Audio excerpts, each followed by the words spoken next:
Shalom. Selamat pagi. Haleluya, senang berada di rumah Tuhan. Sebelum kita memulai ibadah kita pagi hari ini, kita mau membuat kebiasaan yang baru, yaitu mari kita berbagi ayat emas kita sepanjang minggu ini. Ayat emas apa yang sudah didapatkan dan yang memberkati saudara. Saya membuka ya.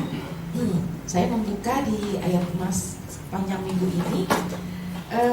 Renungan yang beberapa hari yang lalu, yaitu di Amsal 16 ayat 9. Katakan, hati manusia memikir-mikirkan jalannya, tetapi Tuhanlah yang menentukan arah langkahnya.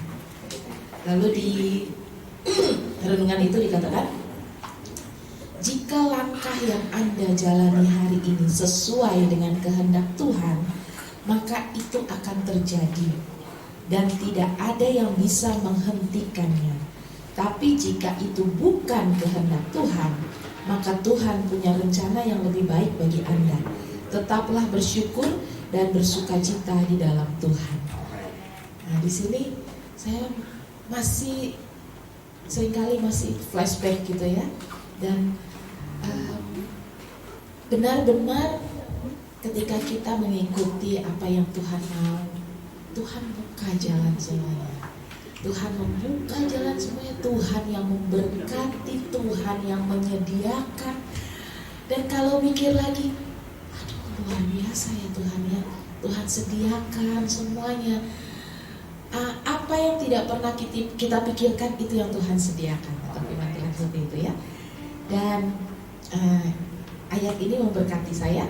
Dan kalau ada saudara yang lain, jangan lupa sepanjang minggu kalau saudara dapat ayat emas, saya simpan buat hari Minggu, nanti saya mau bagi. Saya mau bagi kepada jemaat yang lain. Adakah yang lain?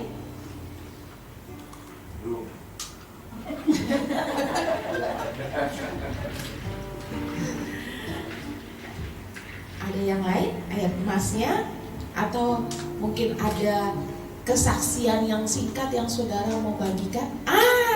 Mari dulu sih. Yang saya dapat minggu ini dari Kolose 3 ayat. Sebentar, biar masuk itu. Ayat yang saya dapat di minggu ini di Kolose 3 ayat 23. Apapun juga yang kamu perbuat, berbuatlah dengan segenap hatimu seperti untuk Tuhan dan bukan untuk manusia. Jadi mari kita melayani Tuhan, apapun yang harus kita kerjakan untuk kemuliaan Tuhan. Amin. Apapun yang bisa kita lakukan, kerjakan segenap hati. Dan saya melihat LGC ini orang-orang yang mau kerja ya. Semua ada yang pulang kantor, datang ke tempat ini untuk bantu-bantu sampai semuanya ini rapi. Itu hasil pekerjaan dari kita semua. Wow, luar biasa. Tuhan memberkati, Tuhan memberkati. Ada lagi yang lain?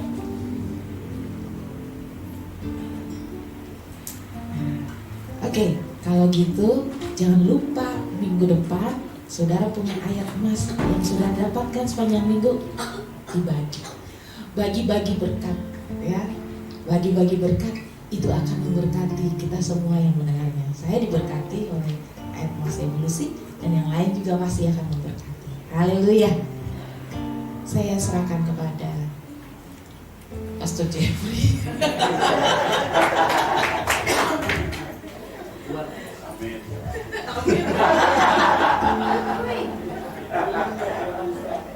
Shalom, selamat pagi saudara-saudara yang kasih dalam Tuhan Yesus. Ada satu ayat juga yang mau saya bagikan, Yesaya 12 ayat 2.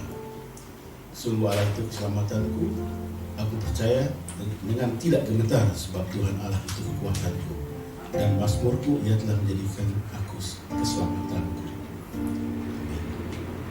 Mari kita tundukkan kepala kita. Kita renungkan kebaikan Tuhan yang telah Tuhan berikan kepada kita sepanjang minggu yang telah kita lalui, di mana kita tiba di penghujung tahun 2025, itu karena anugerah dari Tuhan juga. Bahwa Tuhan adalah keselamatan kita. Banyak hal yang terjadi sepanjang tahun yang telah kita, hampir sepanjang tahun kita lalui, baik suka maupun duka, telah kita lalui. Mari kita masuk ke hadirat Tuhan. Mari kita nyanyikan masuk ke hadirat-Mu. Ke hadirat-Mu di tempat kudus-Mu Tuhan. Tiada kata-kata selain pujian sembah.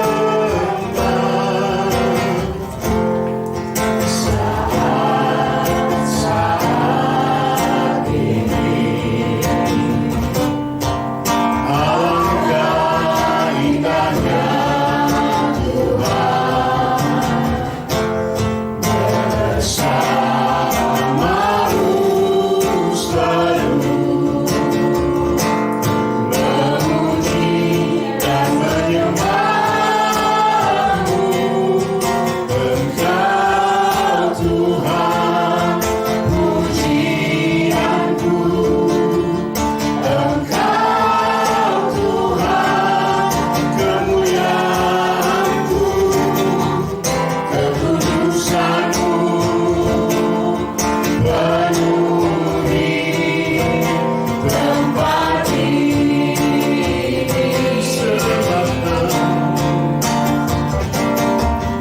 Ku sembahkan nama-Mu, ku tersungkur di hati-Mu, hingga kemuliaan-Mu kan nyata dalamku.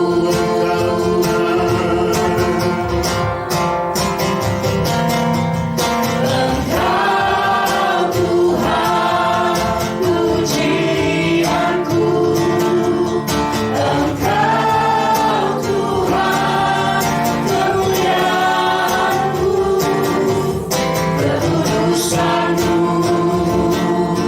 penuhi tempat ini.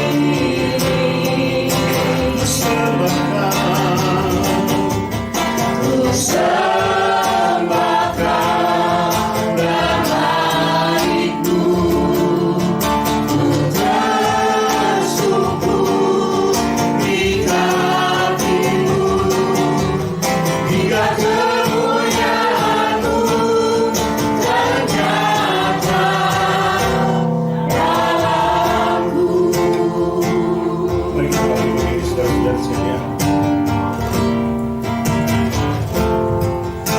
Masuk ke hadirat-Mu di tempat kudus-Mu Tuhan. Tiada kata-kata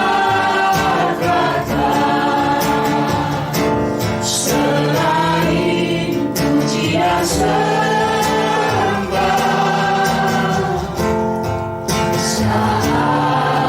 Saat-saat ini alangkah indahnya Tuhan bersama-Mu selalu memuji dan menyembah.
akan dinyatakan ya Tuhan. Di tempat ini ya Tuhan, dalam ibadah kami ya Tuhan. Nyatakan kemuliaan-Mu ya Tuhan di tengah-tengah kami. Nyatakan kemuliaan-Mu di dalam hidup kami ya Tuhan. Haleluya, haleluya. Engkau membawa kami ya Tuhan. Engkau mau Tuhan ada satu perubahan Tuhan di dalam hidup kami ya Tuhan. Engkau rindu Tuhan Yesus kami Tuhan menjadi Kristus-Kristus kecil Tuhan. Dimanapun kami berada ya Tuhan, kami menampakkan Tuhan Kristus ya Tuhan. Karakter Kristus ya Tuhan. Kemuliaan-Mu dinyatakan Tuhan. Kemuliaan-Mu dinyatakan atas kami ya Tuhan. Haleluya, haleluya. Engkau Allah yang ada hadir di tengah-tengah kami ya Tuhan. Engkau memberkati ibadah kami pagi hari ini. Kami mau menikmati hadirat-Mu Tuhan. Kami mau menikmati puji-pujian, menyembah Engkau, meninggikan Engkau Tuhan. Kami mau menikmati firman Tuhan. Haleluya, haleluya. Kami percaya firman-Mu Tuhan itulah kekuatan kami ya Tuhan. Kami percaya firman-Mu itu akan menggerakkan kami ya Tuhan, untuk berjalan Tuhan, untuk mencari jiwa-jiwa Tuhan Yesus. Haleluya, haleluya, haleluya. Terima kasih Tuhan Yesus, terima kasih. Engkau dimuliakan Tuhan, Engkau dimuliakan di tempat ini ya Tuhan. Engkau dimuliakan dalam hidup kami ya Tuhan Yesus. Terima kasih Tuhan Yesus, terima kasih. Biarlah Kristus yang nampak Tuhan. Biarlah kemuliaan-Mu yang nampak Tuhan. Terpujilah nama-Mu Tuhan Yesus. Di dalam nama Tuhan Yesus Kristus kami membuka ibadah ini. Haleluya, haleluya. Semua katakan amin, amin. Mari berjabat tangan satu dengan yang lain. Kalau bisa semuanya ya. Haleluya.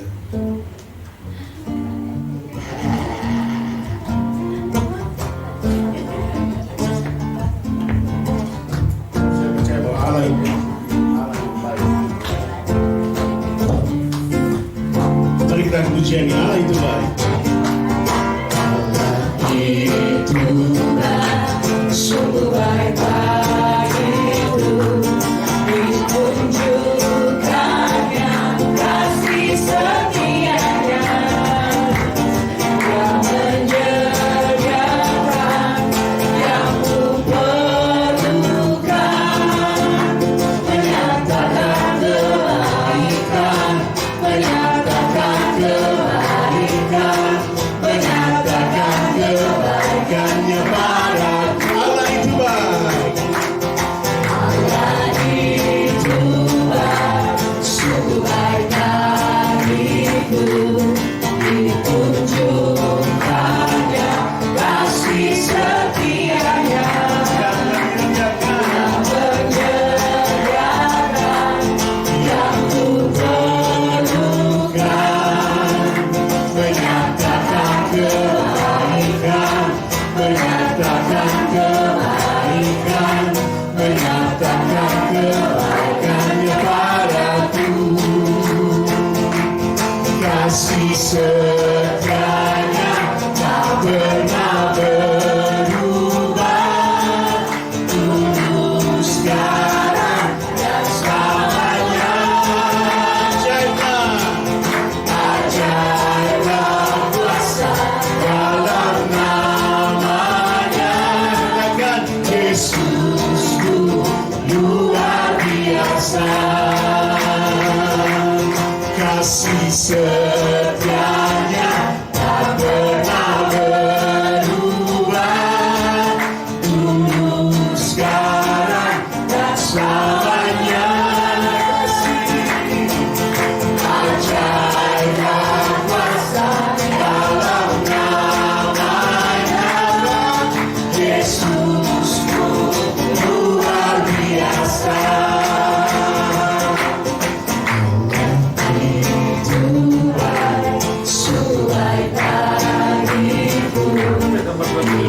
Tunjukkannya kasih setianya yang menyediakan yang ku perlukan, menyatakan kebaikan, menyatakan kebaikan.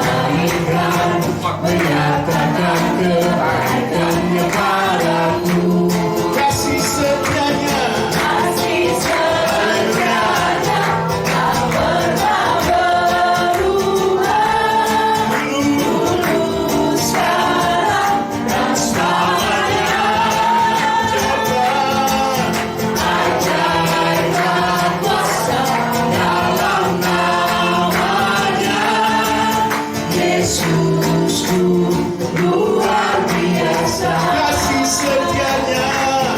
kasih setianya tak pernah berubah, dulu, sekarang, dan selamanya. Ajarlah kuasa dalam nama-Nya. Yesusku Luar biasa, Yesusku luar biasa, Yesusku luar biasa. yang bagi Tuhan. Haleluya. Bapak Ibu sekalian. Haleluya. Selidiki aku, lihat hatiku. Apakah aku sungguh mengasihi Yesus? Kami sangat mengasihi Yesus. Itulah tujuan kami hidup.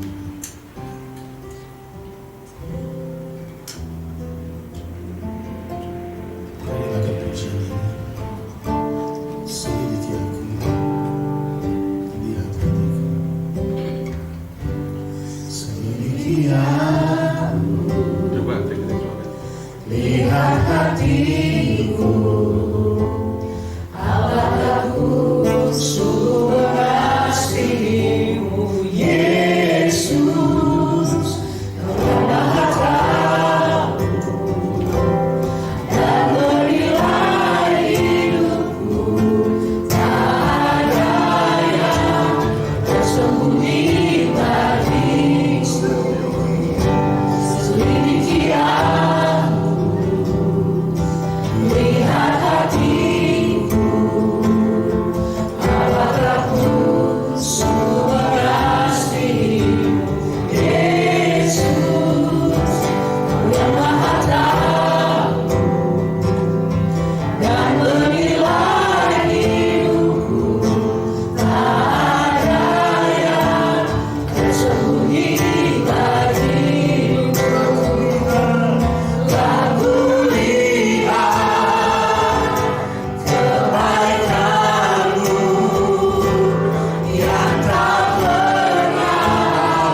setiap hati yang terluka.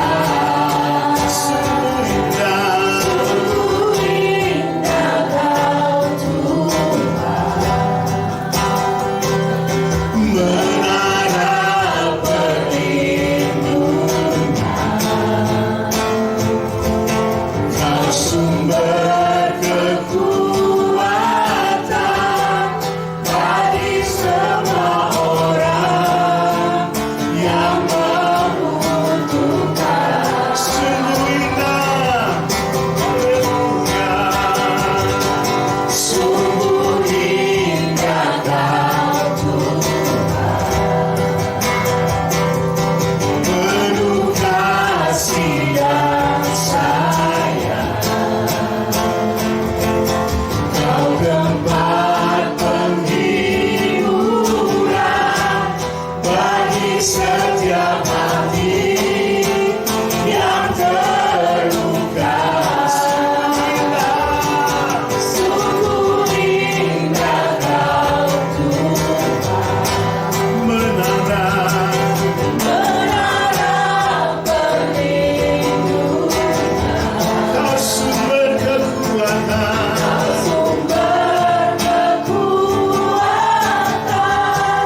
bagi semua orang yang membutuhkan. Sungguh indah Kau Tuhan,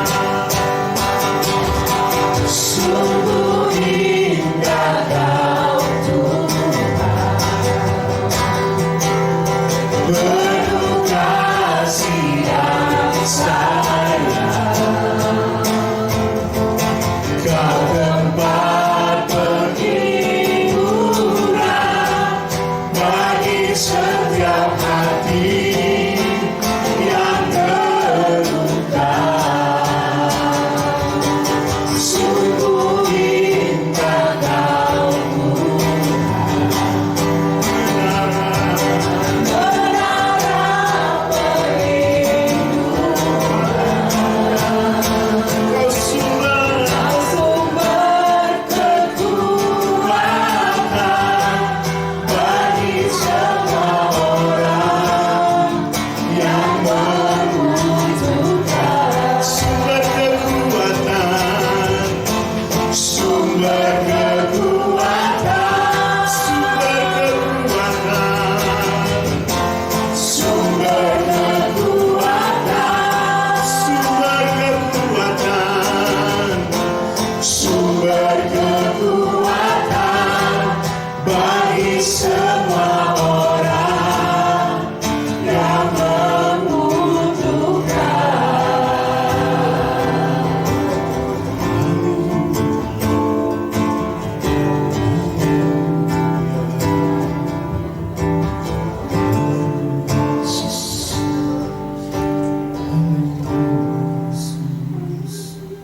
Benar Tuhan, Engkau adalah sumber kekuatan dalam hidup kami ya Tuhan Yesus. Kami telah siap mendengarkan firman-Mu ya Tuhan. Terima kasih Yesus. Terima kasih Yesus. Terima kasih Tuhan untuk pagi ini kami sama-sama bisa datang di hadirat Tuhan, menaikkan syukur kami, menaikkan pujian kami kepada Tuhan. Dan saat ini kami mendengarkan firman-Mu, Tuhan, berbicaralah bagi kami semua, karena kami siap mendengarkan. Dalam nama Tuhan Yesus Kristus kami berdoa. Sama-sama katakan amin. Silakan duduk Bapak Ibu Saudara. Shalom. Haleluya. Kalau giliran saya yang pegang mimbarnya, terus saya maju di depan. Ya, udah. Oke. Dalam bulan ini kita bersyukur kita bisa establish sesuatu yang baru. Tuhan terus gerakan di tengah-tengah kita. Dan bagi Bapak Ibu Saudara yang baru pertama kali mengikuti LGC, ya dulunya kita bilang masih LGM gitu ya, karena bahkan dalam pelayanan satu ministry. Waktu di ASMI kami sering bicara tentang karakter. Kita bicara tentang karakter menjadi seperti Kristus. Itu adalah tujuan kita belajar dari firman Tuhan, yaitu untuk menjadi semakin seperti Kristus. Dan karakter yang kita akan lihat sebenarnya dalam 1 bulan ini kita membahas tukar dulu. Thank you. Nah, ini lebih jelas. Dalam 1 bulan ini kita membahas mengenai kelemah lembutan. Nah, kelemah lembutan itu saya sudah bahas waktu itu dari minggu pertama. Kelemah lembutan itu bukan kelemahan, bukan weakness.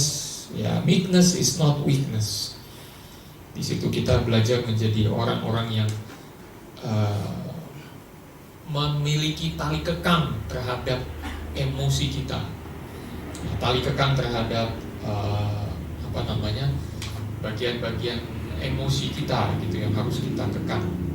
Kemudian minggu kedua kita membahas mengenai meekness is about connecting, berbicara mengenai hubungan, kesatuan hubungan antara manusia.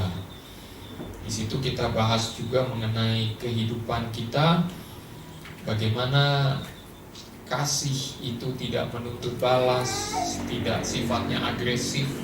Ya, kelemah lembutan itu kita tahu apa yang benar, tetapi kita tidak menjadi agresif, ngototan gitu dan lain sebagainya. Ada kualitas yang diarahkan adalah kualitas pemulihan. Itu aja udah banyak tuh ya. Nah, yang ketiga kita sempat membahas, nah ini cukup ramai waktu itu. Mungkin karena settingnya waktu bahas ini, settingnya di kelas waktu itu ya. Bicara tentang meekness is a balanced anger. Kelemah lembutan itu adalah kemarahan yang terkendali, yang bisa diimbangi gitu ya, keseimbangan dalam emosi. Kita membahas mengenai Kristus waktu dia mengusir pedagang-pedagang di bait Allah, itu diusir karena alasan yang tepat dan dengan cara yang tepat. Tuhan Yesus tidak marah dalam pengertian mengamuk ya dalam bait Allah.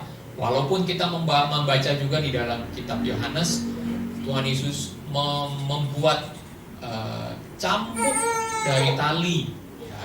Itu bisa dilihat di dalam Yohanes pasal 2, di mana ketika Tuhan Yesus membersihkan bait Allah, Tuhan Yesus memakai cambuk. Itu kita jarang melihat gambaran seperti itu dalam gambar-gambar relief atau apapun itu. Kita jarang melihat itu Tuhan Yesus pakai cambuk, tetapi ada ayatnya. Tuhan Yesus pakai cambuk untuk mengusir, tapi itu karena apa? Alasannya tepat. Terjadi ketidakadilan dan penyelewengan makna, dan juga karena ketika kita lihat cara Tuhan itu pun juga bukan sembarangan. Ya, kenapa yang ini kok ingat banget? Soalnya hari Jumat kemarin saya baru sampaikan juga buat di ibadah kantor. Ya, di ibadah kantor bicara mengenai mengelola emosi. Ya udah saya ambil aja dari sini yang saya masih ingat. Ya sudah saya bahas ini. Nah, minggu lalu karena kita ibadah perdana di sini, jadi saya skip dulu. Tapi kali ini kita akan melihat meekness is submission.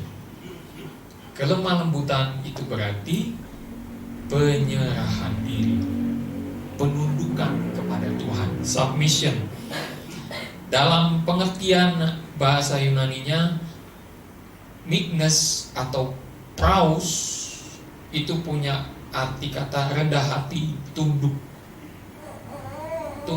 rendah hati. Nah, ini bicara mengenai ketundukan. Ada banyak ayat dalam firman Tuhan yang berbicara mengenai ketundukan. Ya, kalau kita cari di dalam firman Tuhan, ayat-ayat mengenai ketundukan itu ada banyak sebenarnya. Tapi kalau kita lihat satu-satu, mungkin tidak ya. Nanti baca aja di rumah. Anda kan punya yang namanya HP suci Anda kan? Jadi kalau lihat ketundukan di situ, cari aja dari kata ketundukan. Ya, Tapi saya mau ambil satu ayat saja dari Yakobus pasal 1 ayat 21. Yakobus pasal 1 ayatnya yang ke-21. Nah, sudah temukan semua? Yakobus 1 ayat 21 sudah? Amin. Yang sudah temukan katakan amin. Amin. Nah, soalnya nggak ada di sini, ini cuma ada logonya doang. Jadi jangan berharap ada di sini. Nanti ada. Ya, jangan berharap ada di depan. Sengaja saya cuma taruh logonya, biarin supaya kita membuka Alkitab. Ya, keselingan ya. Dalam gereja-gereja besar gitu, walaupun ini ruangannya tempatnya gede gitu, ya, ditaruh ayatnya kemudian di depan gitu. Agak-agak mendorong jemaat jadinya malas buka Alkitab sebenarnya. Sorry. Tapi saya mau ajak kita melihat dari firman Tuhan langsung dari HP Anda, atau kalau bawa Alkitab, puji Tuhan, dari kitab suci. Oke, dibaca 3, 2, 1.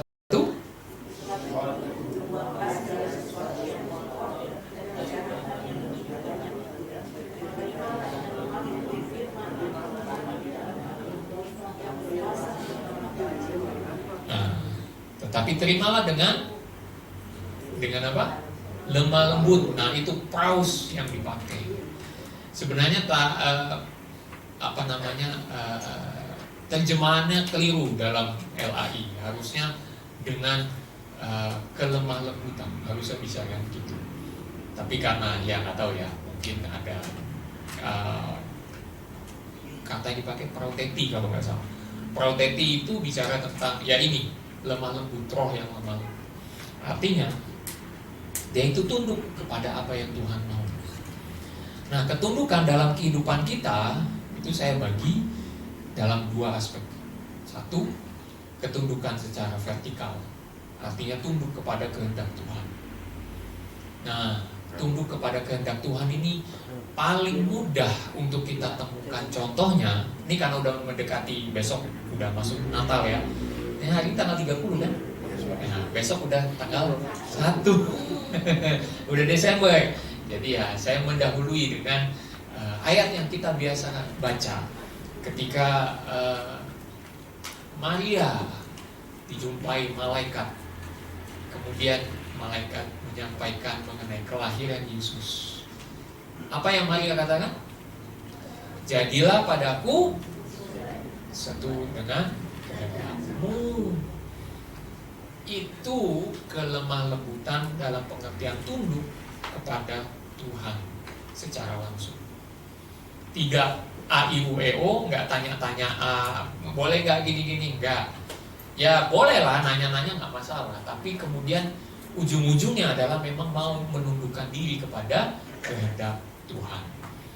Nah, kalau kita terlalu banyak bertanya, lama-lama jadi kayak Musa.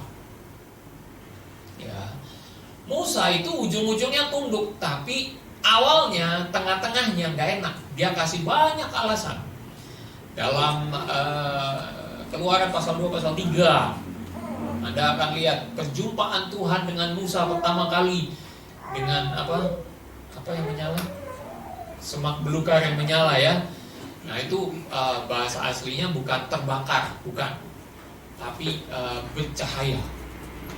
Ya, semak belukarnya bercahaya, tetapi tidak ada satupun bagian dari daunnya yang rontok ataupun gosong.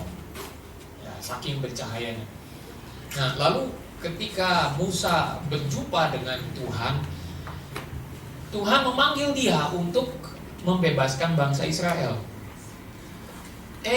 Bukannya bilang ya seperti kata Maria gitu ya. Tapi apa yang dia katakan? Tuhan, tapi saya ini siapa? Saya ini dari kaum paling lemah dan lain sebagainya. Saya ini berat lidah. Nah, berat lidah itu dalam pengertian dia itu gagap. Gagap, benar-benar gagap Bapak Ibu Saudara. Tahu gagap kan? Nah, kalau gagap gimana? Gak bisa ngomong lancar. Selalu mengulang-ulang vowelnya atau huruf hidupnya gitu ya. Cuman bukan berarti lalu kebanyakan kalau ada orang lagi jeda untuk mikirin ngomong apa, terus dia bilang itu bukan gagap. Itu lagi hang. Lagi buntu sebentar. Lagi dikumpulkan dulu gitu. Nah, tapi dia bukan gagap. Nah, kalau gagap itu betul-betul dia mau ngomong tapi nggak bisa. Kalimat utuhnya itu terpotong-potong. Kadang bisa ngomongnya bicaranya gimana ya gitu. Itu berat lidah. Dan Musa itu berat lidah. Lalu Tuhan bilang apa? Oh, saya akan utus saudaramu Harun untuk bicara. Jadi selama Musa berbicara dengan Firaun, itu sebenarnya didampingi oleh Harun. Harun yang ngomong. Harun yang jadi juru bicara, jubir. Ya, jadi jubir nggak cuma dalam kepresidenan ya Bapak Ibu Saudara, tapi jubir itu udah lama, dari dulu udah ada. Terus bilangnya apa? Aku ini nggak kenal, maksudnya aku kalau ngomong ke bangsa Israel, siapa yang mengutus? Siapa yang mengutus kamu? Wah, alasannya banyak loh. Ujung-ujungnya Anda baca deh pasal 3 dalam kitab Keluaran. Ujung-ujungnya sebenarnya Musa bilang, udahlah Tuhan, utus yang lain aja. Ya, utus yang lain aja. Tapi kemudian Tuhan jadi marah terhadap Musa. Kamu nih, aku udah utus kamu, bukan yang lain. Ya. Kadang manusia suka bikin alasan ya. Ya kan? Ketundukan itu kalau pada dasarnya nggak ada ketundukan ya pasti suka bikin alasan. Dan kita semua pelajari memang manusia itu paling pintar bikin alasan. Ya. Terlambat datang, alasannya apa?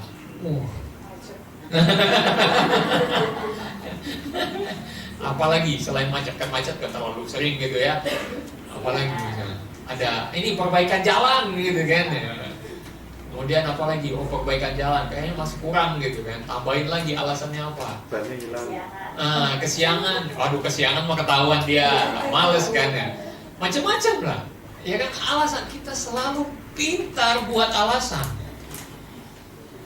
Menjadikan kita sebenarnya juga agak-agak bertanya-tanya lah sebenarnya kita ini sebenarnya tunduk atau tidak gitu. Orang yang punctual, yang tepat waktu itu memang dia itu menunjukkan bahwa dia tunduk kepada aturan yang berlaku, dia tunduk kepada norma sosial yang berlaku juga. Bahwa nggak enak kan kalau ditungguin orang. Saya pernah tuh ditungguin orang sampai berapa 1 jam ya waktu itu, gara-gara salah ngelihat jam. Ketemunya 11:30, pikir 11:30. Nggak tahunya begitu jalan, waduh macet dan hujan lebat sekali. Ya gimana ya, susah juga. Nah, tapi gimana kita kadang-kadang juga harus bertanya-tanya apakah kita tunduk atau tidak gitu. Nah, ketundukan itu menjadi sesuatu yang penting dalam hidup kita, satu karakter yang penting untuk kita kembangkan. Ketundukan dalam ketepatan waktu. Nah, cuman saya baru tahu nih di Jepang nih saya baru tahu.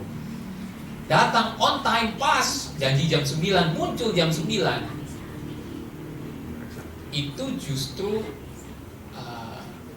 gampang dipecat nantinya. Loh, emangnya salah? Soalnya gini, orang Jepang melihatnya kalau dikasih tahu jam 9, antara you muncul sebelum jam 9 atau sesudah jam 9. Kalau munculnya pas jam 9, itu ngenyek namanya. Tahu bahasa Jawa tuh ngenyek, ngeledek, menghina. Ya. Karena apa? Tunggu nih. Lihat bos, lihat jam bos. Ini beneran. 56, 57, 58, 59. Terak, langsung buka pintu jam 9. Tuh, saya datang jam 9. Kan ngeledek. Ya kan? Nah, itu justru paling gampang dipecat itu. Karena nggak sopan gitu. Nah, kita tahu ada budaya yang berlaku di sini. Bukan berarti lalu kita tunduk kepada budayanya, bukan. Tetapi kita tunduk kepada apa yang menjadi karakter Tuhan yang mau dikembangkan dalam hidup kita. Tunduklah karena memang kita tunduk kepada Tuhan. Kolose pasal 3 bicara tentang bagaimana apa yang kita lakukan itu juga harusnya kita perbuat seperti untuk Tuhan, bukan untuk manusia. Ketundukan kita itu dinilai dari sebagaimana jauhnya kita menilai apa yang kita lakukan berikutnya, apakah untuk Tuhan atau untuk manusia. Kalau untuk manusia pasti kita malas-malasan. Tapi kalau kita katakan, ini saya kerja untuk Tuhan, maka kita akan semangat. Ya. Kalau dibilang, saya kerja buat cari duit, bentar dulu. Jangan sampai kemudian uang menjadi yang nomor satu. Nah, itu yang bahaya. Harus Tuhan yang jadi nomor satu. Karena Tuhan kita bisa bekerja. Oleh karena itu saya mau bekerja untuk Tuhan. Itulah ciri ketundukan kita. Ya, vertikal, tunduk yang vertikal seperti itu. Nah, ada ketundukan yang sifatnya horizontal. Nah, ketundukan dalam sifat horizontal ini saya bagi dua. Nah, saya mohon perhatikan baik-baik. Karena pengertian tunduk secara horizontal ini seringkali disalahartikan. Hanya ada dua contoh ketundukan yang Tuhan mau kita lakukan dalam hidup kita. Satu, ketundukan antara suami dan istri. Tunduklah satu sama lain. Ya, ketundukan satu sama lain itu suami dan istri. Dan yang kedua adalah apa yang ditulis di dalam kitab Kolose juga oleh Paulus, yaitu dari bawahan tunduk kepada atasan. Dalam pengertian bawahan itu kepada pemerintah, ya, dari atasannya itu pemerintah. Tunduklah kepada pemerintah yang ada di atasmu, karena mereka adalah wakil Tuhan. Nah, hanya ada dua. Yang lainnya gimana, Pastor? Untuk orang tua apa? Hormati. Beda ya? Beda ya? Jadi jangan bilang kemudian hormat itu sama dengan tunduk, bukan. Karena ketundukan yang mutlak hanya untuk Tuhan.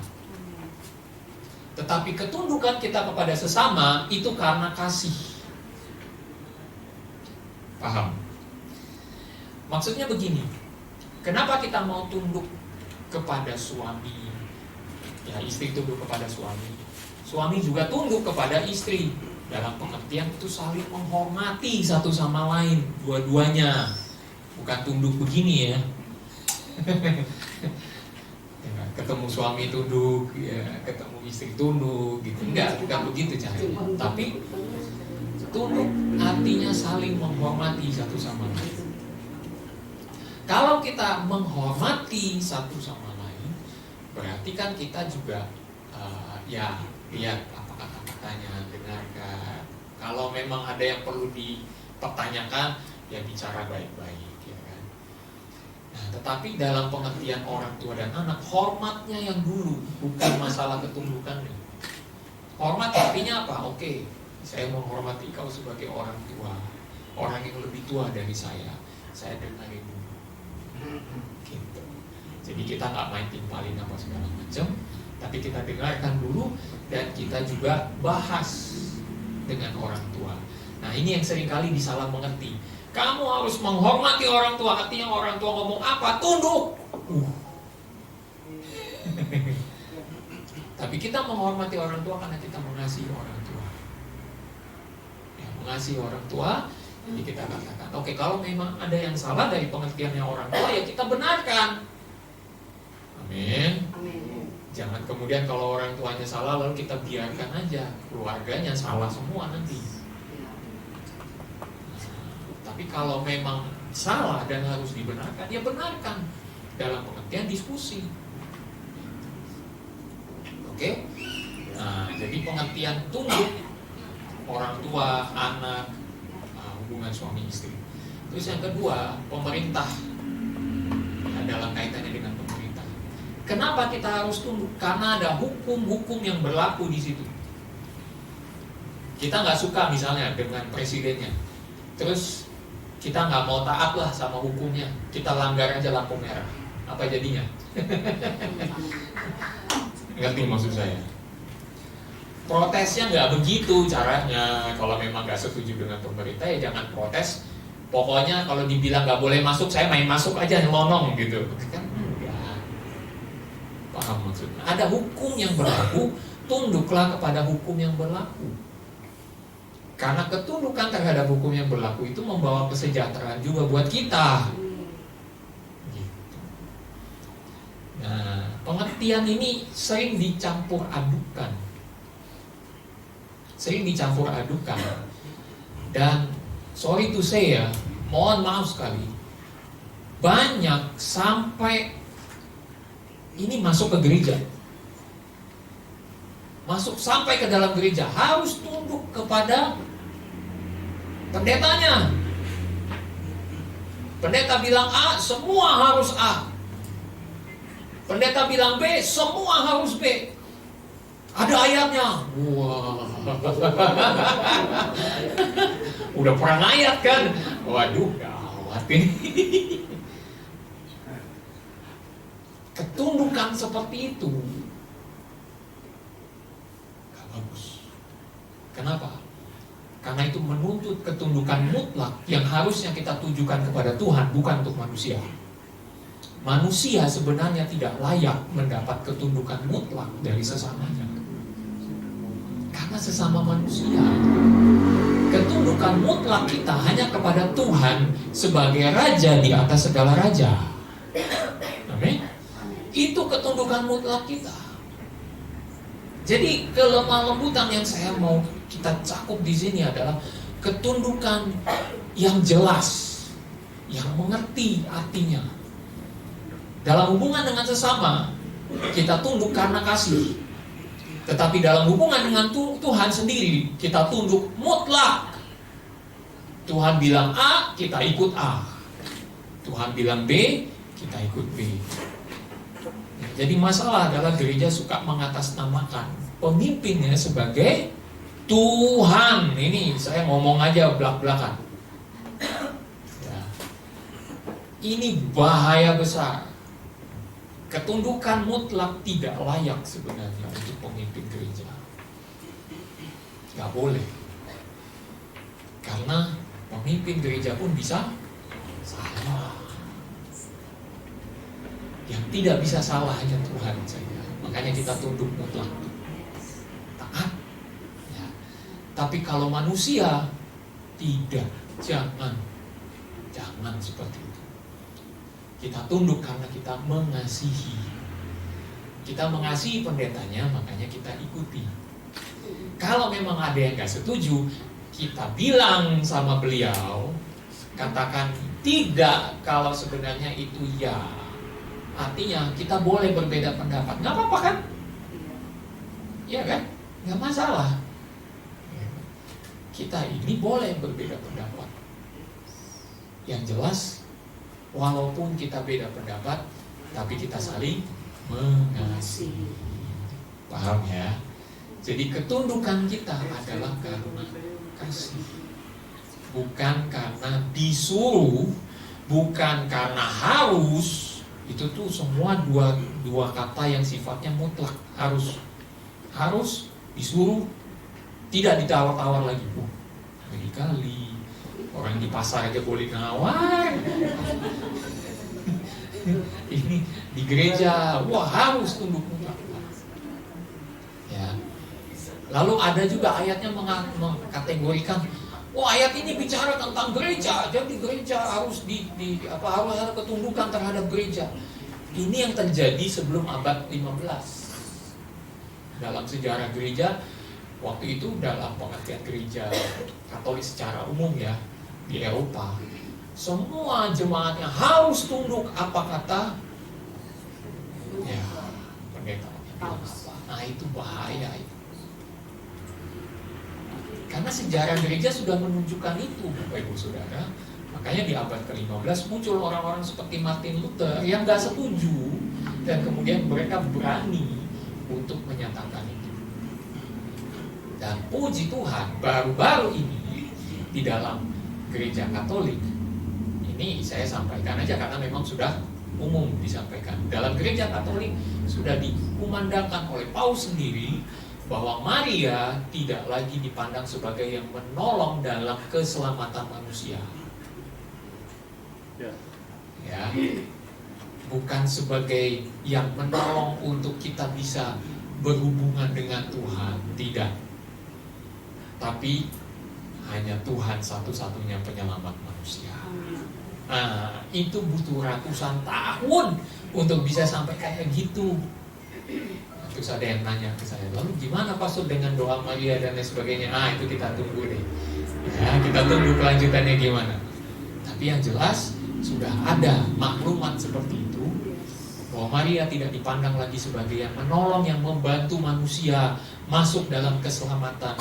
Kan itu dalam kategori pengertian keselamatan menurut Katolisisme. Nah, itu sudah bergeser. Artinya dalam Katolik pun sudah mulai menyatakan ketundukan kepada Tuhan. Nah, mutlak, ketundukan mutlak. So, Bapak Ibu Saudara, saya ingin terangkan seperti itu. Ketundukan, pengertian kelemah lembutan sebagai bentuk ketundukan. Nah, habis ini saya kasih ruang tanya jawab. Nah, ini bedanya di LGC. Kita bisa membahas firman Tuhan. Jadi kalau ada yang mau tanya, silahkan.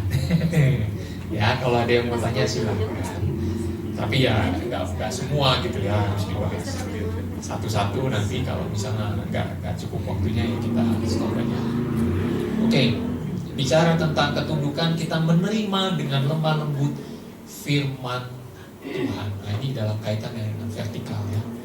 Artinya waktu kita mau menerima dengan lemah lembut, hati kita itu mudah diajar. Hati kita harus mudah diajar. Berapa banyak di antara Anda yang waktu baca firman Tuhan Anda temukan, oh iya ya, saya salah ternyata. Ada nggak kayak gitu? Oh ada, banyak ya. Saya ternyata salah. Saya juga begitu. Tadi pagi waktu saya baca lagi ada satu bagian di dalam, tadi saya baca di 2 Timotius kalau nggak salah. Saya baca lagi, oh ternyata pengertian saya selama ini salah, pemahaman saya salah. Ya, saya pun juga harus dibetulkan, dibenarkan. Karena apa? Firman Tuhan yang paling benar gitu acuannya. Kita nggak bisa lari dah dari firman Tuhan. Mau gimana? Acuannya udah dari firman Tuhan. Saudara tahu nggak? Sebenarnya landasan hukum kita di Indonesia itu dari firman Tuhan. Tahu nggak? Itu dari firman Tuhan acuannya. Lihat aja. Hukum di Indonesia itu berasal dari hukum Belanda yang disebut Stadsblad. Stadsblad itu diatur oleh orang-orang Belanda. Nah, orang-orang Belanda yang mengatur hukum itu, ada juga kaum Jesuit di dalamnya, orang-orang Kristen. Jadi nilai-nilai kekristenannya ada di situ. Cuman ya habis itu kan udah ada sampai ada KUHP seperti ya, waktu ya KUHP gitu. Nah, itu pidana segini, perdata lebih tinggi, lebih gede lagi.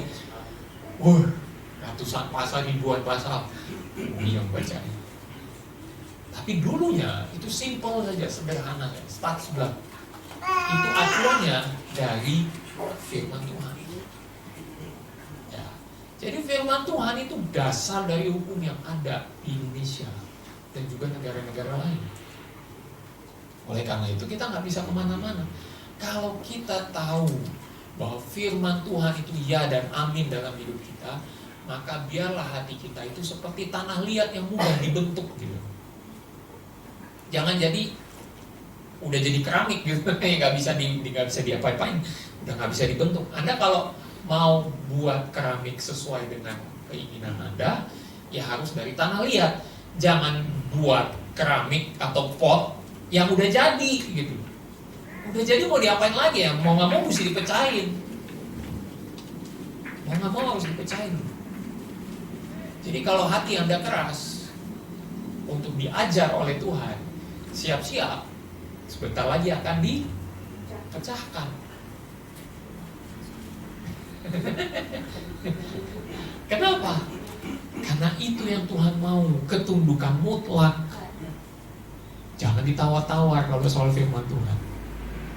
Amin. Hati harus mau diajar. Kalau nggak mau diajar, nanti dihajar. Ya, sampai remuk. Beneran sampai remuk hati kita. Entah lewat pengalaman, entah lewat orang, entah lewat apa yang terjadi, entah itu lewat konsekuensinya dan macam-macam. Semua itu akhirnya menghancurkan kita sampai akhirnya hati kita mudah untuk dibentuk. Paham ya? Oke. Yang berikutnya cuma 2 aja sih. Kalau kita mau tunduk, berarti hati kita harus mudah diajar. Dan yang kedua, kelemah lembutan itu menciptakan tanah yang subur dalam hati. Artinya, apa aja yang ditabur pasti berbuah. Nah, Anda perhatikan perumpamaan tentang penabur itu. Masih ingat ya perumpamaan tentang penabur? Ada benih, ada seorang petani lewat, kemudian dia menaburkan benihnya tuh sebenarnya gampang aja, dia tabur gitu. Nah, waktu dia tabur, ada benih yang pertama apa? Jatuh di jalan. Ya, jatuh di jalan. Karena jatuh di jalan, dia tidak sempat bertumbuh, mudah untuk diambil oleh burung, ya, diinjak orang, mati. Kemudian, nah ini hanya pengecualian. Ini bicaranya tentang, itu artinya tanah yang betul-betul keras, habis-habisan, gak mau dibentuk. Ya kayak tadi yang saya bilang, tidak mau dibentuk, akhirnya dia jadi tanah yang keras, mau ditabur apapun gak akan tumbuh. Ya. Tapi yang kedua apa? Jatuh di tanah yang berbatu. Ya, jatuh di tanah yang berbatu. Yang ketiga jatuh di semak belukar. Yang keempat jatuh di tanah yang subur. Oke, dari 3 tanah itu, yang satu berbatu, yang satu lagi semak belukar, yang satu lagi tanah yang subur. Kira-kira benihnya tumbuh semua nggak? Benihnya tumbuh nggak? Tumbuh. Benihnya tumbuh. Perhatikan baik-baik. Benihnya tumbuh. Cuman, ya itu. Suburnya beda. Ada yang kena di batu, jadinya dia mau mencuat ke atas, kena batu, akhirnya nggak bisa. Nah, karena itu dia akhirnya layu dan artinya himpitan masalah, himpitan problematika dalam hidup kita, semua yang menenjang hidup kita, badai-badai kita, itu terlalu menghimpit kita sendiri menganggap itu terlalu berat, terlalu sulit, sehingga firman Tuhan tidak lagi bisa bersuara dalam hati kita. Ternyata bisa. Kita sendiri yang mematikan suara firman Tuhan. Maunya tumbuh, tapi belum tumbuh kita bilang, masa iya, gak mungkin lah, ini masalahnya terlalu berat.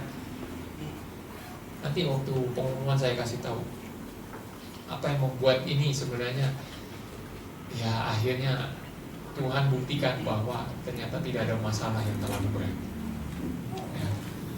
Mau tumbuh tapi nggak bisa karena masalahnya dianggap oleh manusianya terlalu berat. Lalu yang kedua, semak belukar. Itu bicara tentang orang-orang yang kemudian menghasut, yang menyerukan tentang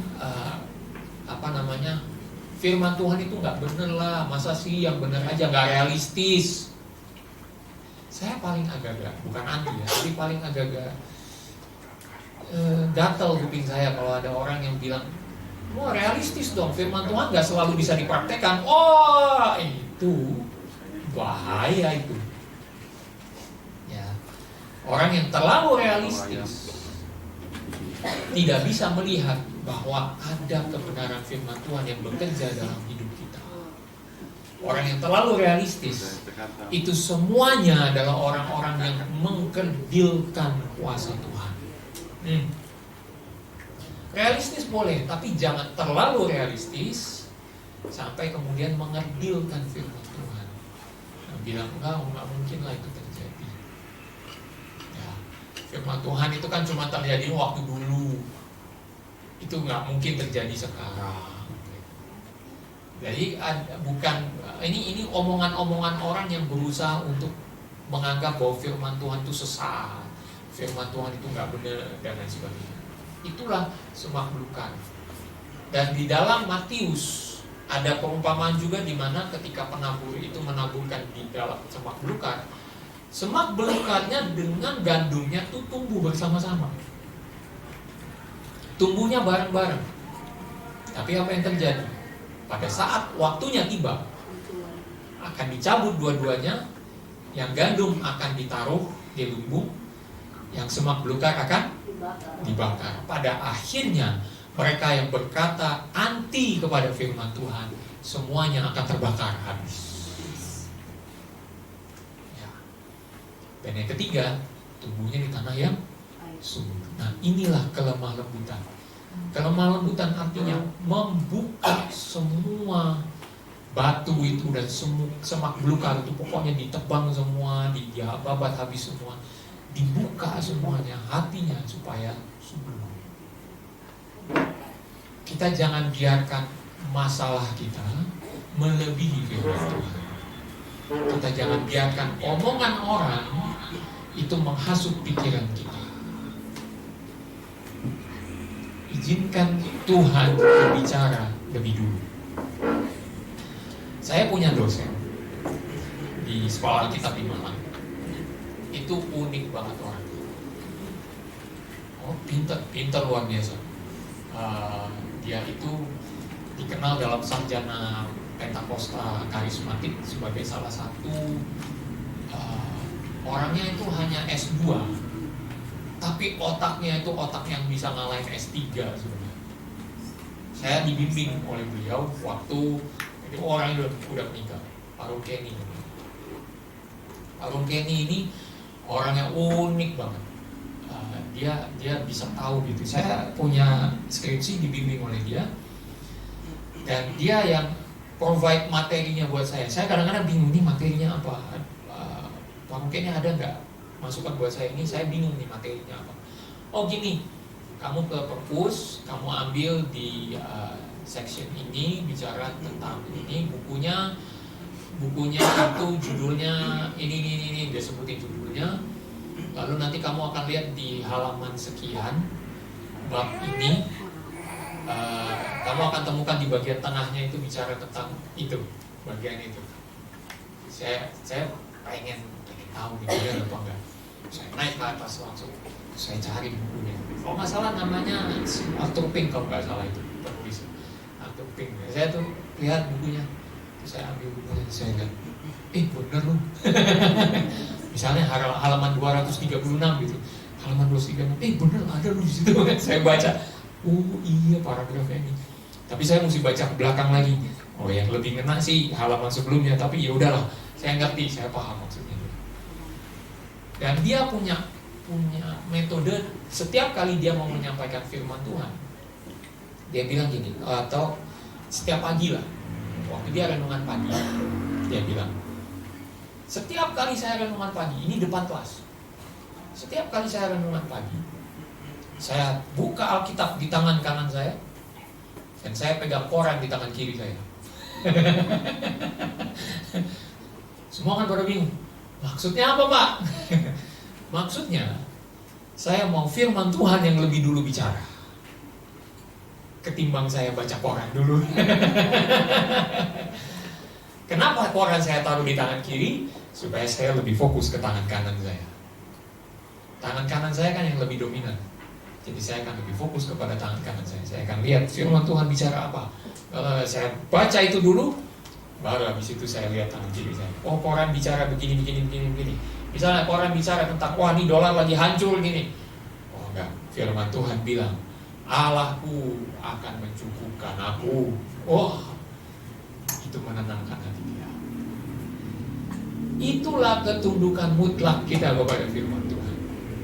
Amin. Jangan izinkan masalah membuat firman Tuhan jadi kerdil. Jangan juga izinkan orang berbicara menghasut pikiran kita lebih dahulu sebelum kita baca firman Tuhan. Amin. Oleh karena itu, tunduklah kepada Tuhan secara mutlak, karena firman-Nya itu selalu ya dan amin. Ketika Anda mempraktekkan itu, Anda sedang memiliki kelemah lembutan di hadapan Tuhan. Amin. Oke, sekarang saya buka ruang tanya jawab. Silakan yang mau bertanya, Anda langsung. Saya suka tahu, Mas Bayu langsung nomor 1 nih biasanya. Silakan. Ya, belumnya. Udah. Terima kasih Pastor. Ya, sebulan ini seperti dikuliti ya kalau bisa. Karena kelemah lembutan itu kalau saya rasakan sangat bagian dari kehidupan saya, bahkan problema yang saat ini saya hadapi juga masih berkaitan dengan kelemah lembutan, dan hari ini juga makin kayak ditusuk sih sebenarnya. Apalagi kalau tunduk secara vertikal, oke, kalau sudah mengerti, tapi dua hal tentang tunduk secara horizontal kepada pemerintah dan terlebih dalam keluarga suami istri itu tidak semua orang tahu, tidak semua orang mengerti, dan tidak semua gereja mengajarkan juga. Betul. Nah, terkait dengan tema kita kelemah lembutan adalah penyerahan diri atau ketundukan, saya teringat tentang Tuhan Yesus waktu di Taman Getsemani. Dia berdoa, dia sampai menangis. Dia menghadapi satu masalah yang sangat berat, walaupun dia sudah tahu bahwa dia dilahirkan untuk itu. Tapi sebagai manusia, dia juga merasa bahwa depresi, dan dia berdoa kepada Tuhan. Lalu saya ingat juga dari Roma 8 ayat 28 bahwa kita tahu sekarang bahwa Tuhan turut bekerja dalam segala sesuatu yang mendatangkan kebaikan bagi mereka yang mengasihi Dia, yaitu mereka yang terpanggil sesuai dengan rencana Tuhan. Pertanyaannya adalah pengertian saya adalah bahwa Tuhan turut bekerja dalam segala hal, berarti tidak selalu hal yang baik yang akan kita terima. Dalam artian Tuhan membawa kita ke suatu tujuan, tapi di dalam pertengahan itu ada banyak jalan-jalan yang kita hadapi yang kita tidak tahu, yang mungkin kita juga akan menguras kelemahan kita hati kita. Ya, seperti itu. Lalu pertanyaannya adalah bagaimana peran Roh Kudus, atau di mana peran Roh Kudus dalam membawa kita bisa berserah kepada Tuhan. Terima kasih Pastor. Pertanyaan bagus. Di mana peran Roh Kudus dalam hal ini? Saya memahami Roh Kudus bekerja, pertama, sebenarnya Roh Kudus sudah bekerja sekarang. Buktinya apa? Anda mengerti apa yang saya sampaikan. Ya. Roh Kudus sedang bekerja. Ya, jangan pernah berpikir bahwa ketika kita bilang kita ini aliran karismatik, Roh Kudus cuma bekerja pada saat itu doang. Enggak. Pada saat firman disampaikan, Anda mengerti, itu Roh Kudus sedang bekerja. Ya, yang pertama. Yang kedua, Roh Kudus bekerja mengingatkan kita. Nah, saya kan udah bilang dari awal bulan, pokoknya habis dengerin firman Tuhan, siap-siap Anda akan diuji. Nah, dalam hal ini misalnya nih, ya, Anda istri-istri kemudian diuji untuk tunduk kepada suami, Anda suami-suami juga diuji untuk tunduk kepada istri. Tuh, misalnya contoh ya. Nah, ujian-ujian itu harus terjadi dalam hidup kita supaya kita berbuah. Bagaimana kita tahu kalau murid itu bisa menguasai pelajaran? Harus ada ujian. Ini ada guru di sini. jadi paham gitu kan. Harus ada ujian, dikasih tes. Setiap kali tes dikasih, kalau jawabannya masih salah, berarti dia belum mengerti. Nah, diulang lagi tesnya, diajarin dulu, diulang lagi, diajarin diulang lagi, sampai akhirnya dia mengerti. Nah, kalau kita dalam hidup kita juga harus belajar untuk punya kelemah lembutan, maka akan pasti ada ujian lepas ujian. Nah, kadangnya kita suka gagal itu loh, ya kan? Dalam kegagalan kita, Roh Kudus mengingatkan kita. Ya, Roh Kudus ingatkan kita mengenai firman Tuhan yang kita baca. Makanya tadi waktu seseorang sampaikan mengenai ayat emas, penting. Kenapa? Karena itu adalah bagian di mana Roh Kudus mengingatkan kita akan apa yang harus kita pelajari pada hari-hari itu. Jadi jangan lupa baca firman Tuhan, temukan ayat emasnya, dan biarkan itu berkembang dalam hidupmu, berbuah dalam hidupmu. Roh Kudus mengingatkan kita mengenai ayat-ayat tersebut. Dan yang ketiga, nah ini yang seringkali orang gak suka. Roh Kudus menegur kita kalau kita salah. Beda ya, mengingatkan maksudnya gini, mengingatkan kalau kita itu lagi dalam keadaan bingung, gak tahu arah. Roh Kudus ingatkan, ini loh yang harus kamu lakukan. Ingat, firman Tuhan bilang apa? Waktu hari Minggu udah dibahas nih. Ya, jadi jangan sampai salah. Oke. Diingatkan seperti itu. Tapi kalau kita sudah salah melangkah, Roh Kudus menegur kita. Misalnya, ini dalam konteks suami istri gitu. Suami marahin istri habis-habisan dan segala macamnya. Tapi kemudian Roh Kudus tegur. Nah, sekali lagi saya bicara, kalau kitanya hatinya keras, mau ditegur kayak apapun juga nggak akan mempan. Ibaratnya masuk seperti hati yang tanah yang nomor 1. Tanah yang bukan yang berbatu, tapi tanah keras, jalan yang biasa diinjak orang dan lain sebagainya. Jadi tidak akan berbuah. Teguran Roh Kudus nggak akan ada efeknya. Kenapa? Ya emang hatinya udah keras. Makanya tugasnya istri-istri kalau ada dapat suami kayak gitu berdoa, Tuhan lembutkanlah hatinya.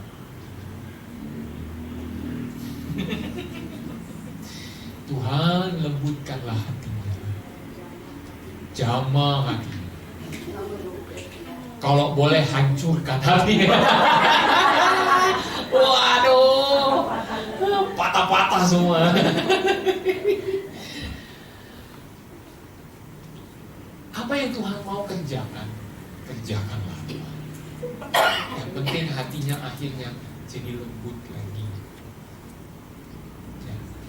Jadi Roh Kudus memberi pengertian buat kita. Itu yang pertama. Roh Kudus yang kedua mengingatkan kita, dan yang ketiga Roh Kudus menegur kita. Ya. 3 tugas Roh Kudus itu berlaku untuk apa saja yang akan kita bahas ke depan. Ya, jadi saya mau berikan overview-nya cara Roh Kudus bekerja, tinggal nanti dikaitkan dengan kehidupan kita masing-masing. Oke, cukup jelas? Oke, ada lagi yang mau bertanya? Mumpung Anda bisa bertanya, silahkan bertanya. Mumpung bisa dijawab, silahkan bertanya. Dan jangan khawatir, tidak ada pertanyaan yang salah. Ya, waktu itu saya sempat bercanda dengan jemaat. Saya tanya, ini boleh nggak? Ini nggak boleh. Sempat juga di baris tadi saya tanya. Jadi kayak apa ya, jebakan Batman gitu. Pada takut-takut jawabnya. Karena dibilang ya ntar salah, dibilang yang salah ternyata benar. Waduh, repot. Ya, ini nggak ada pertanyaan yang salah. Ya. Ada yang mau bertanya lagi? Oke, cukup jelas? Cukup. Ketundukan mutlak hanya untuk Tuhan, bukan untuk manusia, bukan untuk gereja. Ya, amin. Saya sampaikan ini kenapa? Jangan tunduk mutlak juga kepada saya, nggak ada gunanya. Karena apa? Saya juga bisa salah, gitu. Tetapi firman Tuhan menyampaikan tentang seperti ini, dan saya berdasarkan firman Tuhan, maka saya berusaha untuk aplikasikan dalam hidup kita. Kalau itu sesuai dengan apa yang menjadi realita Anda, lakukanlah. Tugas saya hanya untuk menjabarkan firman Tuhan sesuai dengan kebutuhan Anda. Tugas saya sampai di situ. Selebihnya, mau tunduk atau enggak, itu urusan Anda sama Tuhan. Saya nggak mau paksa-paksa. Ya, saya nggak mau paksa-paksa. Karena urusannya bukan saya. Itu tanggung jawab Anda dengan Tuhan. Tugas saya sudah selesai. Pokoknya sampai Anda mengerti ini yang harus dilakukan. Oke? Nah, oleh karena itu jangan bilang Anda tunduk kepada saya dalam nama Tuhan. Jangan ngomong begitu. Tunduklah kepada Tuhan. Tapi kasihilah, saya juga nggak maksa. Ya, karena mengasihi, tunduk karena mengasihi saya. Oke, nggak apa-apa. Saya terima. Alright?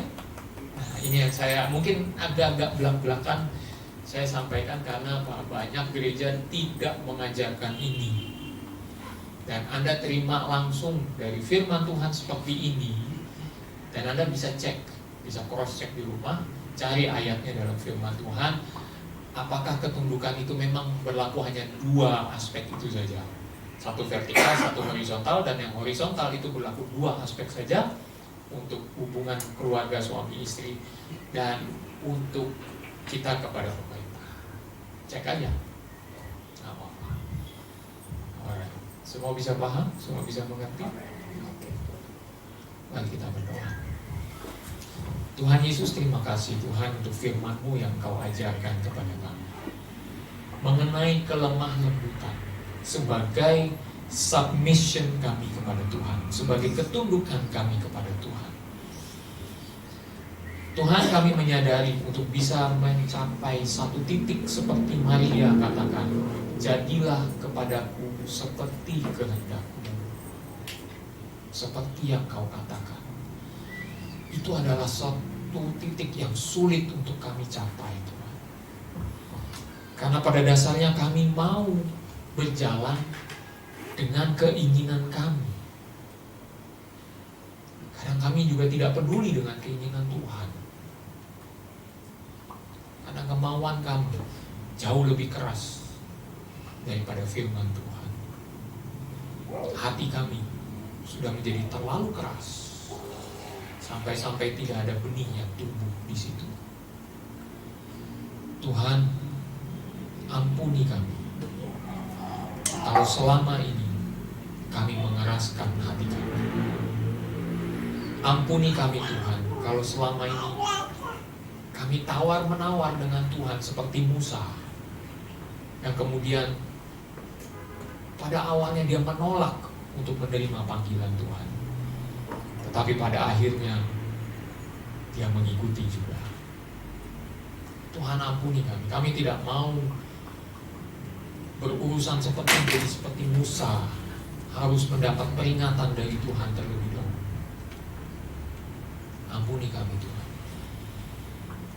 Kalau ada bagian-bagian dalam kehidupan kami yang kami tahu ini adalah ayat-ayat yang kami bahas pada hari ini betul-betul menyentak kami, menampar kami, Tuhan, biarlah hati kami menjadi tanah yang subur. Kami membuka hati kami Tuhan untuk selalu mau ditegur oleh Tuhan. Roh Kudus, tegurlah kami, tegurlah kami, ingatkan kami, sehingga ketika kami berjalan di dalam kehidupan kami, ada bagian-bagian yang kemudian kami disadarkan oleh Tuhan sendiri, karena Roh Kudus yang bekerja. Kami percaya Roh Kudus sedang bekerja saat ini, dan Kami percaya juga Roh Kudus bekerja dalam hidup kami. Saat kami mempraktekkan firman Tuhan, saat kami mau melakukan firman Tuhan, kami percaya Roh Kudus juga sedang bekerja. Sehingga apa yang menurut kami mustahil, ternyata bisa kami lakukan. Semua karena Tuhan. Kalau kami punya masalah dengan ketundukan seperti ini, ampuni kami Tuhan. Dan kami membuka hati kami untuk menjadi seperti tanah yang subur. Kami tidak izinkan masalah-masalah, problema-problema kami menghimpit firman Tuhan, menekan firman Tuhan. Kami tidak izinkan suara-suara manusia yang menentang Allah, yang menentang firman-Mu, itu berbisik kepada kami. Kami tolak itu semua di dalam nama Yesus. Dan kami izinkan Roh Kudus bekerja, menyuburkan apa yang sudah ditabur pada hari ini, menyuburkan dalam hati kami, jadi hati yang subur, karena kami mau menerima firman Tuhan dan berbuah di dalam Tuhan. Terpujilah nama-Mu Tuhan. Dalam hubungan kami dengan suami istri, dengan orang tua Tuhan, kami paham akan ketundukan itu. Kami mohon agar Engkau berjalan di tengah-tengah kami, mengingatkan kami, menyadarkan kami tentang ketundukan kami di dalam hubungan keluarga. Dan juga tolong kami untuk kami menjadi orang-orang yang tunduk kepada hukum yang berlaku, karena hukum itu pun juga asalnya dari Tuhan. Semua itu asalnya juga dari Tuhan. Oleh karena itu hukum-hukum yang ada, biarlah kami juga patuh, tetap taat, tetap mengikuti apa yang sudah disampaikan, apa yang sudah dihukumkan. Oleh karena itu Roh Kudus bekerjalah dalam hidup kami, terus dan terus dan terus, di dalam ketundukan kami kepada atasan kami, kepada pemerintah kami. Tolong kami untuk selalu mencirikan ketundukan, kelemah lembutan di dalam Tuhan. Terima kasih Tuhan. Kami serahkan hidup kami ke dalam tangan-Mu. Perjuangan kami untuk menjadi orang-orang yang menghasilkan buah kelemah lembutan adalah perjuangan yang sulit. Tetapi kami percaya bersama dengan Tuhan kami pasti bisa. Kami pasti bisa. Terpujilah nama-Mu. Dalam nama Tuhan Yesus Kristus kami berdoa. Amin. Oke, saya rasa ini sebelumnya kita persembahan. Amin. Kita memberikan persembahan, kita bertepuk tangan sebagai ungkapan syukur, kita bersyukur kepada Tuhan dengan hati penuh sukacita karena kebaikan Tuhan, karena pertolongan Tuhan dalam hidup kita. Oke, kita mau berdoa terlebih dahulu, dan Dewi pimpin doa. Karena dia udah berdiri dulu.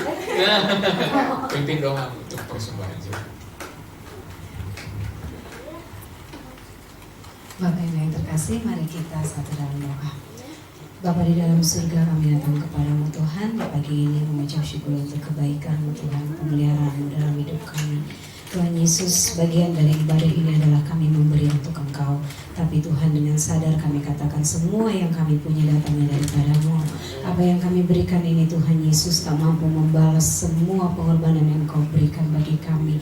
Karenanya Tuhan, apapun yang kami berikan, ajar kami memberi dengan sukacita, dengan hati yang sungguh-sungguh rindu untuk melekat kepada Tuhan.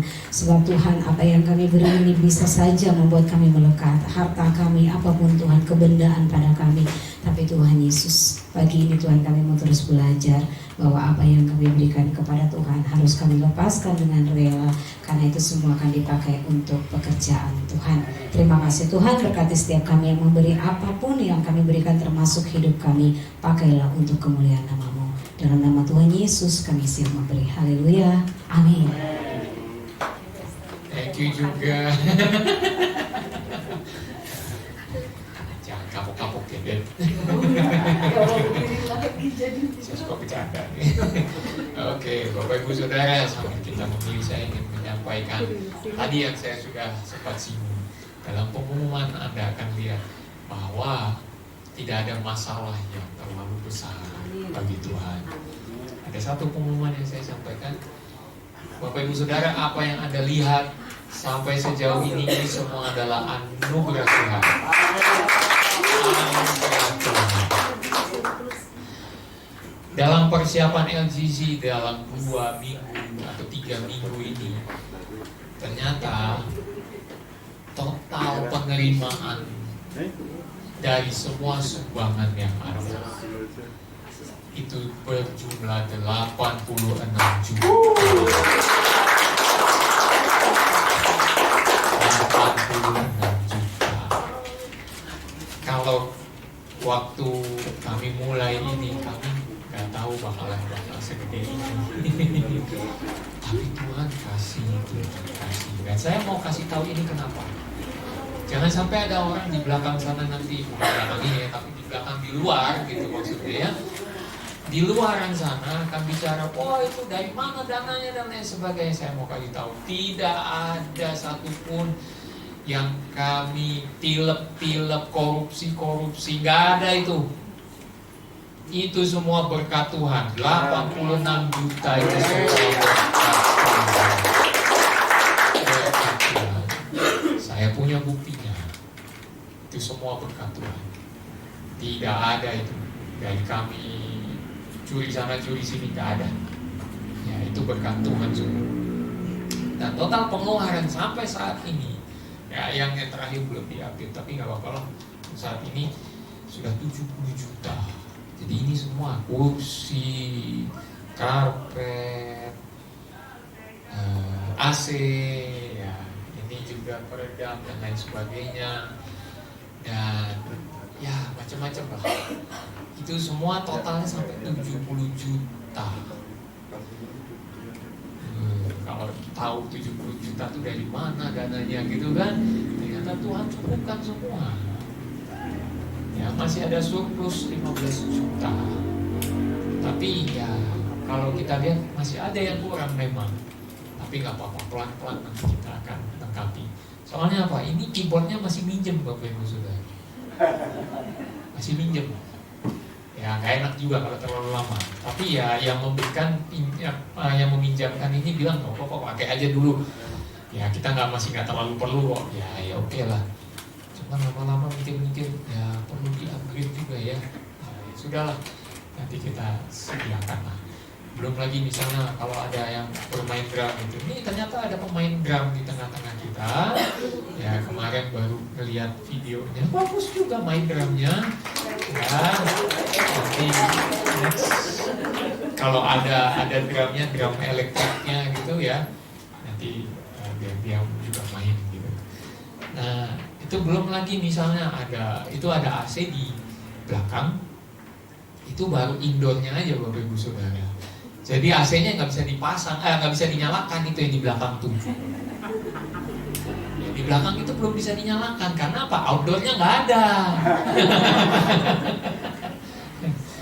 Jadi outdoornya itu masih ya kita tunggulah nanti gimana. Nah, tapi untuk pemasangan apa segala macam udah dipasang.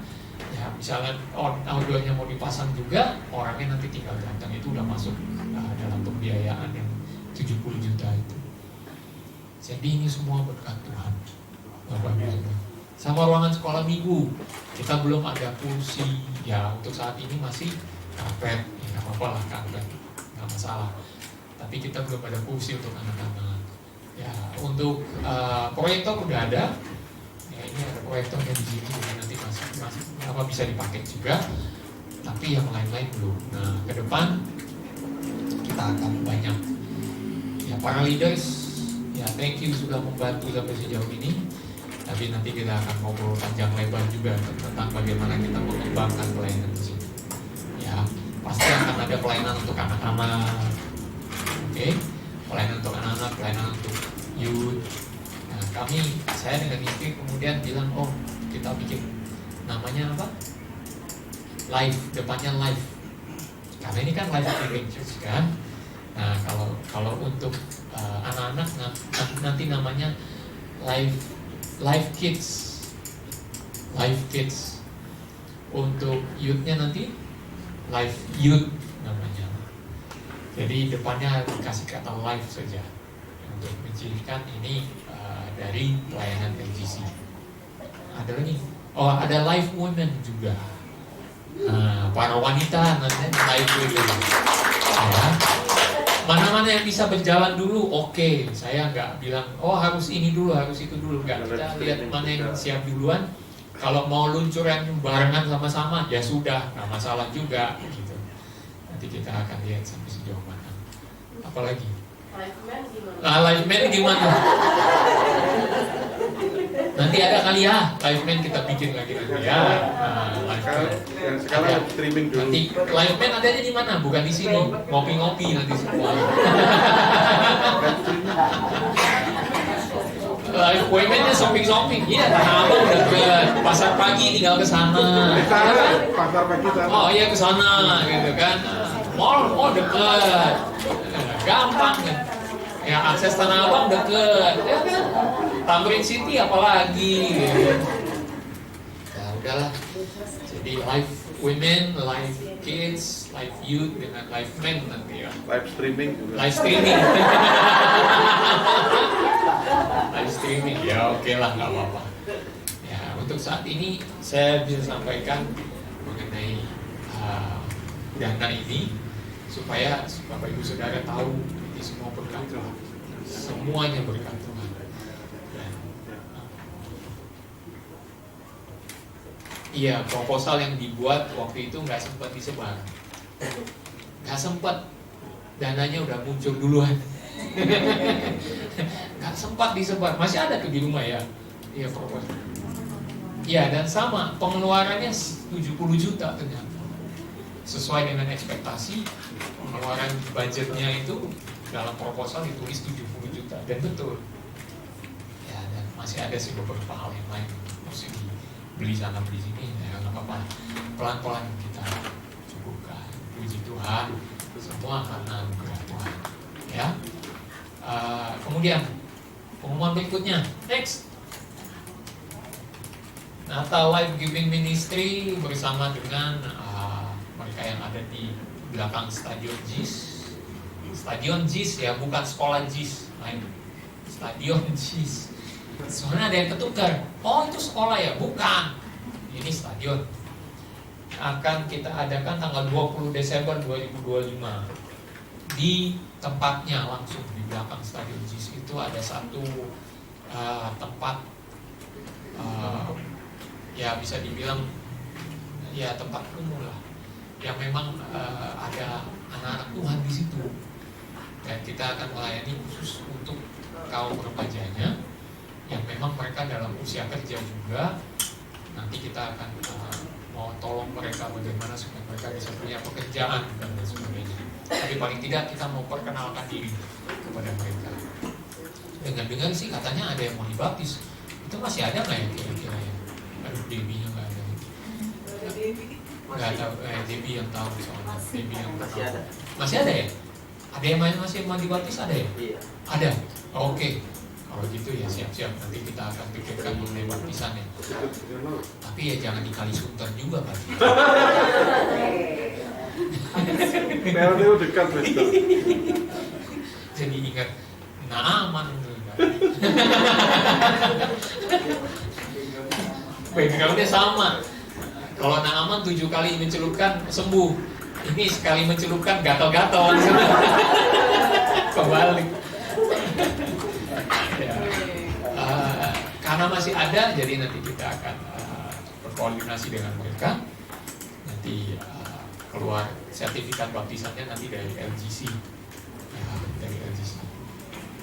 Nah, itu adalah berkaitan dengan Natal tanggal 20 Desember, hari Sabtu. Next. Nah, ini Natalan kita LGC. Karena ini 50-an aja udah sesap.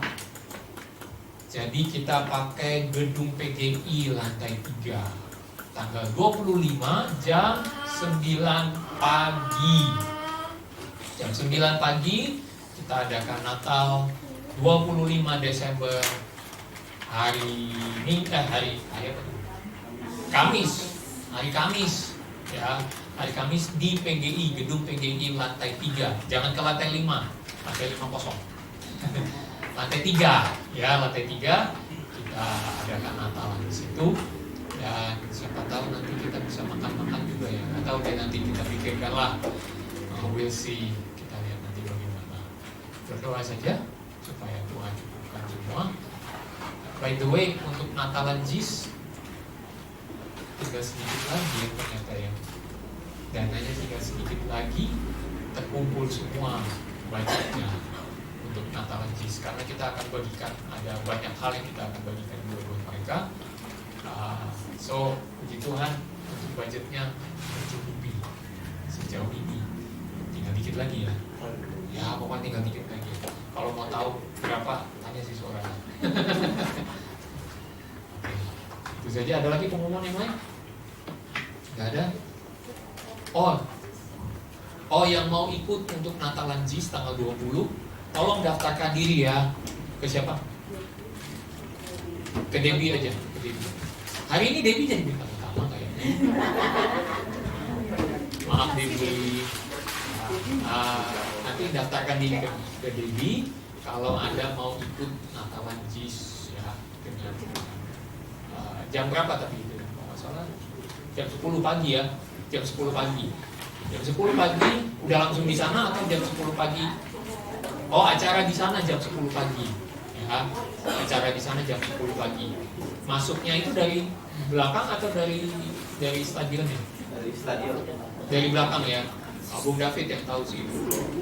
Katanya sih di belakang. Dari belakang bisa. Jadi nggak usah terlalu jauh. Kalau kemarin itu kita muterin stadionnya dulu ya. Itu jadi agak jauh. Kali ini bisa langsung dari belakang. Ya, tolong kalau Anda mau ikut, tolong daftarkan diri supaya kita bisa atur semuanya dengan baik. Oke, ada lagi? Sudah, itu saja. Haleluya. Mari kita bangkit berdiri bersama-sama. Kita akan berdoa.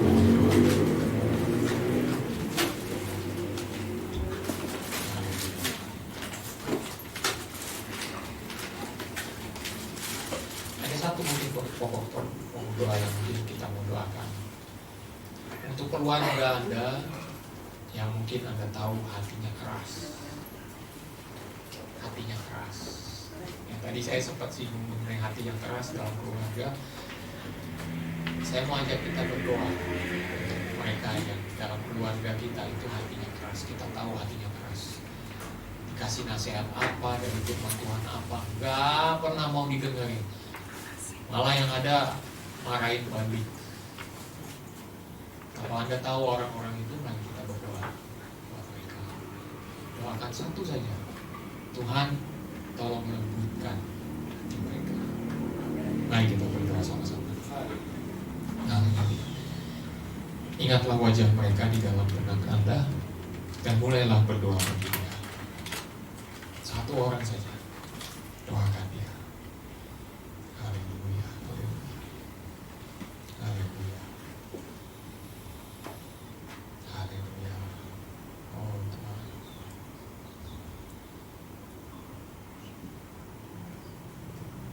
Tuhan terima kasih untuk saat ini kami bisa datang bersama-sama di hadirat Tuhan, berdoa bagi keluarga kami.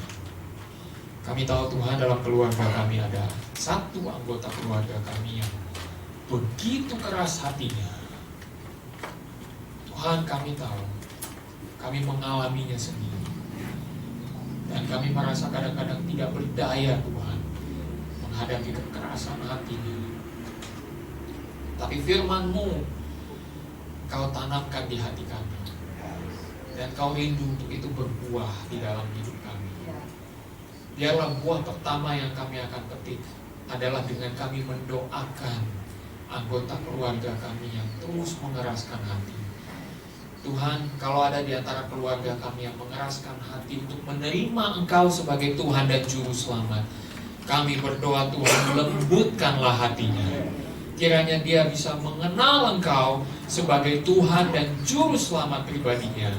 Dia bertemu dengan Engkau secara pribadi. Tuhan, kami berdoa, kiranya di dalam satu pengalaman hidup dia berjumpa dengan Tuhan secara langsung dia berjumpa dengan Tuhan.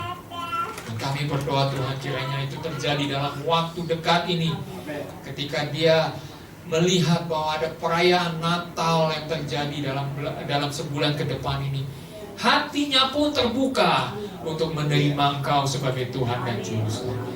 Tuhan, kami berdoa di dalam nama Yesus untuk anggota keluarga kami yang mengeraskan hati, walaupun dia sudah mengenal Engkau, tetapi dia makin menjauh dari firman Tuhan karena perilakunya, perbuatannya, karena keinginannya yang merajai dia. Tuhan, kami berdoa agar Kau lembutkan hatinya untuk dia melihat kebenaran yang datangnya daripada Tuhan sendiri.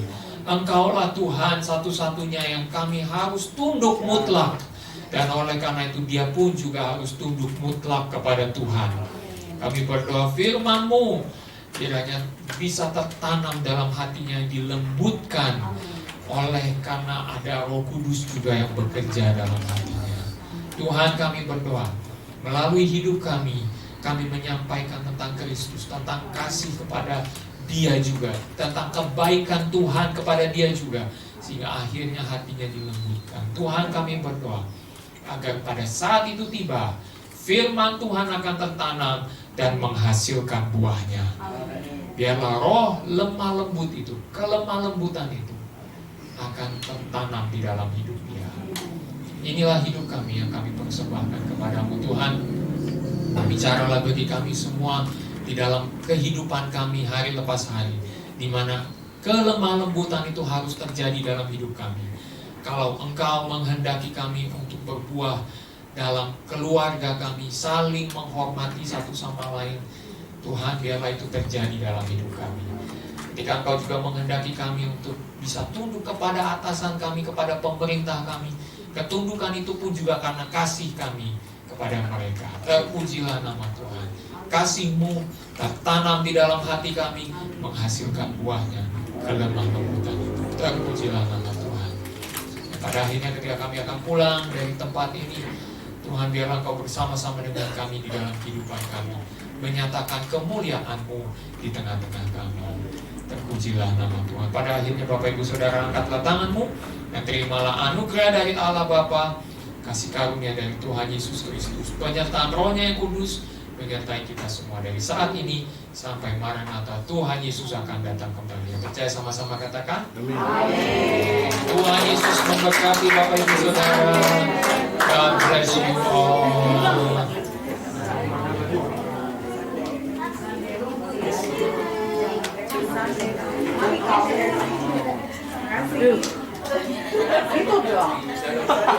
Orang kedua. Sampai aku sih pasang itu ya.